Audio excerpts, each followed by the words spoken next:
गांव में रास्ते की मांग को लेकर नौनिहाल बच्चे, महिलाएं व अन्य ग्रामवासी पहुंचे कलेक्ट्रेट। किया कलेक्ट्रेट कार्यालय के समक्ष धरना प्रदर्शन और गांव में सड़क निर्माण कराए जाने की मांग की है। ये है हमारे देश का भविष्य जो पढ़ाई लिखाई और खेलने कूदने की उम्र में हाथों में तख्तियां लेकर प्रदर्शन करने को मजबूर हो रहा है। इसकी वजह है कहीं न कहीं शासन प्रशासन की उदासीनता व लापरवाही मानी जा रही है, क्योंकि आज़ादी के 75 वर्ष बीत जाने के बाद भी आज लोग रास्ते के लिए तरस रहे हैं। इसकी सबसे बड़ी वजह गांव के जमींदार हैं, जो आज भी गांव की गरीब व निरीह जनता को अपने गुलामी की जद में जकड़ कर रखना चाहते हैं।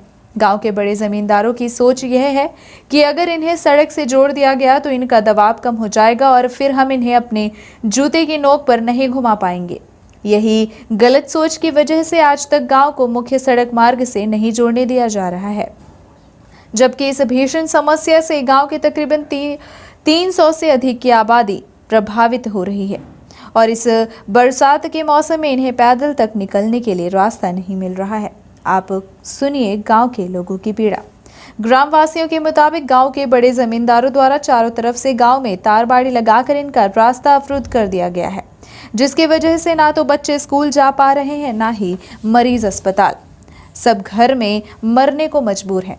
इस समस्या को लेकर ग्रामीण पंचायत से लेकर मुख्यमंत्री तक से गुहार लगा चुके हैं, परंतु गांव के जमींदारों व पूंजीपतियों के सामने इनकी कोई सुनवाई नहीं हो रही। इसी बात से आक्रोशित गांव की आम जनता अब किसी भी हद तक जाने को मजबूर हो चुकी है। इसी बात का परिणाम है कि छोटे छोटे बच्चे, महिलाएं, युवतियों के साथ साथ गांव के अन्य लोग अब आर पार की लड़ाई लड़ने के मूड में आ गए हैं और कलेक्ट्रेट परिसर के सामने हाथों में तख्तियां लेकर धरने पर बैठ गए और कहा कि जब तक गांव में सड़क नहीं बनेगी यहीं पर धरना प्रदर्शन जारी रहेगा। सर, हमारे गांव के लिए बहुत ही बड़ी समस्या है। सरकारी रोड होने के बावजूद सर वहां कब्जा कर लिया गया है और रोड नहीं निकलने दे रहे हैं। बाकी रोड बनी हुई है सर, लेकिन थोड़ी सी कम से कम 10 फीट रोड रोकी गई है, बस हो गया। बाकी रोड बनी है, कोई दिक्कत नहीं है। कहाँ से कहाँ तक ये रोड है? सर ये रोड मतलब समथिंग के लिए आए हैं। ग्राम पंचायत नदना उर्फ डिहिया, ग्राम खमहरिया से आए हैं हम लोग। हर वर्ग के निवासी वहाँ लोग रहते हैं, निवास करते हैं। जब से देश आज़ाद हुआ है तब से हमारे गांव में रास्ते की बहुत बड़ी प्रॉब्लम है। सरकार की जो कोई भी मूलभूत सुविधाएं हैं हम लोगों को उसकी व्यवस्था नहीं हो पाती है।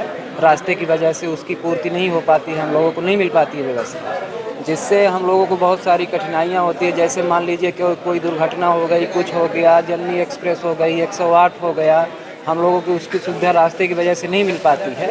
इसलिए और बच्चों को स्कूल जाने में बहुत समस्या होती है।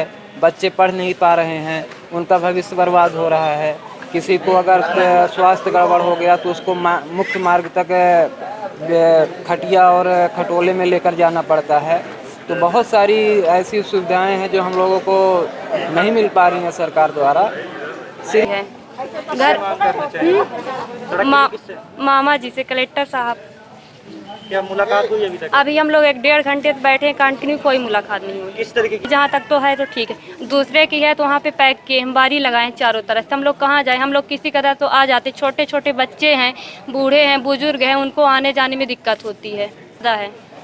रास्ता एक भी नहीं? रास्ता एक भी नहीं है। बरसात में किस तरह की समस्या? सबसे ज़्यादा तो वही दिक्कत है बरसात में, वैसे बिना